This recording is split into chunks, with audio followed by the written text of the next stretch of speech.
BionicDance is filmed in front of a live studio audience.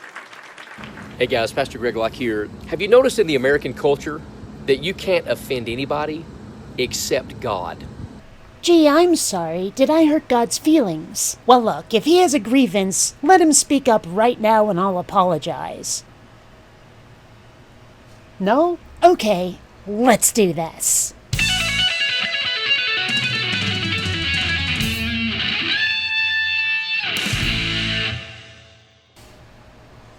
Greetings, fellow space travelers. BionicDance here. Hey, can you believe someone actually thought that this shirt means I'm a Republican? I mean, yeah, it's red, and yeah, it has an R on it, but come on, it's clearly the MPAA R-rated symbol. And speaking of Republicans, we haven't heard from Greggie-Pooh in a while. He hasn't been posting much, and when he has, it's been fairly irrelevant. But he is back, and douchier than ever. You can say anything you want to against the Lord, against Jesus, against the Bible. You can call Christians every name in the book and then some. But if we disagree with the homosexual lifestyle, we're the bigots. Yes, Greg, you are. I'm going to explain why, even though I'm sure you don't care. You, personally, aren't my target audience anyway. Unlike religion, homosexuality is not a lifestyle. It's a romantic and sexual attraction. Everybody raise your hand if you can control to whom you're attracted. Anybody? I didn't think so. Homosexuality is like skin color. You can't change it, and most people wouldn't want to. Contrast this with religion, which is a belief. Beliefs are malleable. They can change. Religion is a choice in exactly the same way homosexuality isn't. And I know that theists don't want to hear this, but to non-believers, religion isn't really any different from believing in alien abduction, Bigfoot, or the Loch Ness Monster. It's no different than a conspiracy theory. It's something nutbars believe in. I know this is an old analogy, but if someone Greg's age claimed to still believe in Santa Claus, we'd think they were special. But somehow believing in an all-powerful creator God is completely acceptable. And here's the thing, and this is very important, the only reason religion is even an issue is because God-botherers keep trying to intrude upon our lives. If you want to have issues with homosexuality, well, that's up to you. But when you start holding straight pride events, which are explicitly homophobic according to its creators, try to block gay marriage, try to keep gays out of the military, and so on, you make yourself into an enemy. And that goes for every other way religion attempts to intrude upon our lives. Nobody is trying to have laws passed to keep straight people from doing, well, anything. The only laws passed regarding religion at all exist to make sure that theists aren't forcing beliefs down our throats or hurting anybody. In other words, as I always say, we just want you to share and play nicely with the other kids. But you won't, will you?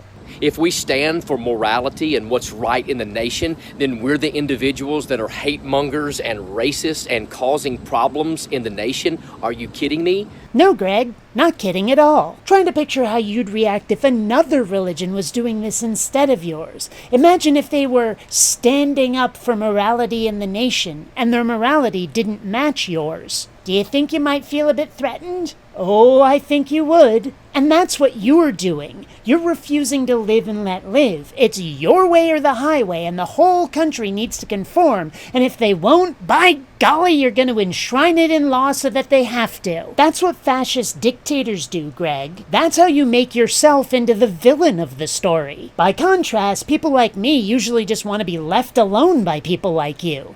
And yeah, we might mock and ridicule you, but that's not bigotry. It'd be bigotry if religion was something you couldn't help, or if we were trying to have you oppressed. What you're actually seeing is snarky criticism. What you're seeing is the religion equivalent of someone saying, "You prefer Star Trek to the Orville? Seriously?" That's all. We've rolled over and capitulated to the culture. We've let them stroke our belly. Pastors are afraid to get up and stand up and speak the truth of the Word of God for fear that the IRS is going to come in and take their 501c3. If it ever comes to that, I'll give it to them. I'll mail it to them. I'm going to speak the truth of the Word of God. Tell me, Greg, how many pastors who are actually tolerant of those with whom they disagree have had this happen to them? See where being a nice guy gets you. Instead of being all fire and damnation at people, how about loving thy neighbor a little more? How about a little of that doing unto others stuff? Try that for a year and see if things improve. You might be a bit surprised. We are living in days when truth has fallen into the streets, and it seems like you can't offend anybody except for God and except for His people. Well, I'm standing up for Jesus, I'm standing up for the Bible, and I'm standing up for evangelical Christianity. Yes, even those of us that have voted for and will vote for President Donald Trump. How oppressed do you really think you are, Greg? According to you, your golden boy is president. It's hard to get any more in power than that without a revolutionary coup that installs him as a dictator. You're not the underdog here, Greg. You or your God aren't the boy hero who rises up to fight the evil supervillain. That's just not who you are in this story. You're not even the Mary Sue.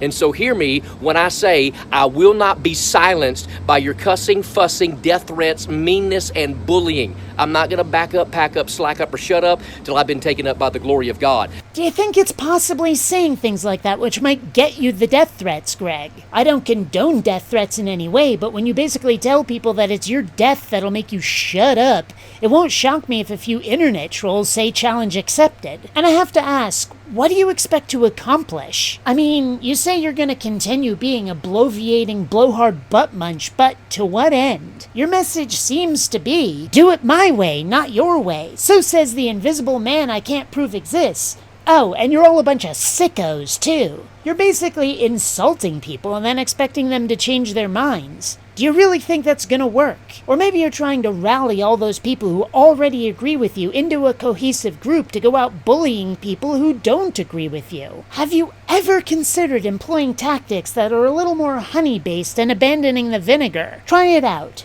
See what happens. So I'll offend you at the expense of pleasing God. I take issue with his phrasing there. I think he means that he'll offend us in the name of pleasing God. But whatever. Point is, this is counterproductive. Greg is his own worst enemy. That's not really anything new for a theist, but come on, it's Greggie-Pooh. He's such a fun villainous henchman. Right, before I go, I've got a bit of a thank you. I don't know why I did that with a bad accent. I wish I had a cool accent. I've noticed that if you have an accent that Americans think is cool, your subscriber numbers go, yeah. Anyway, I need to thank Bruce Grogan Blade 93 for a copy of Bumblebee. I loved Bumblebee. I had no idea it was so good. See, I absolutely hated the Michael Bay Transformers movies. They were so bad, had no respect for my childhood, my fandom. Bumblebee, on the other hand, it felt like they made a movie just for me. For one thing, the Transformers looked so much more like they did in the cartoon. That, right away, was a huge plus. Next, it was set in the 80s, and how awesome is that? I am such an 80s kid. Also, gosh, the plot felt like an 80s movie. Basically, it was like, replace E.T. with, well, Bumblebee, and that's this movie. It's like watching E.T. crossed up with Transformers. And I gotta tell you, I nearly teared up when, on the radio, The Touch started playing. Are you kidding me? That was so freaking cool! So, yeah, I loved this movie. And, well, that's why I'm saying this extended thank you. Right, until next time, fellow space travelers, this is BionicDance saying don't run on automatic. Instead, please think. Try that for a year and see if things improve. You might be a bit Or maybe you're trying to rally all those people who already agree with you into a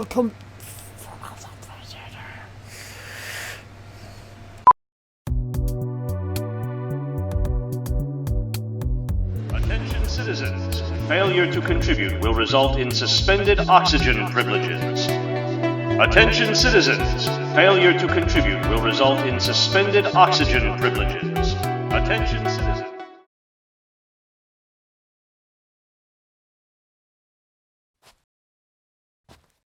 You're still here? It's over. Rate the video, subscribe, and close the window. Go.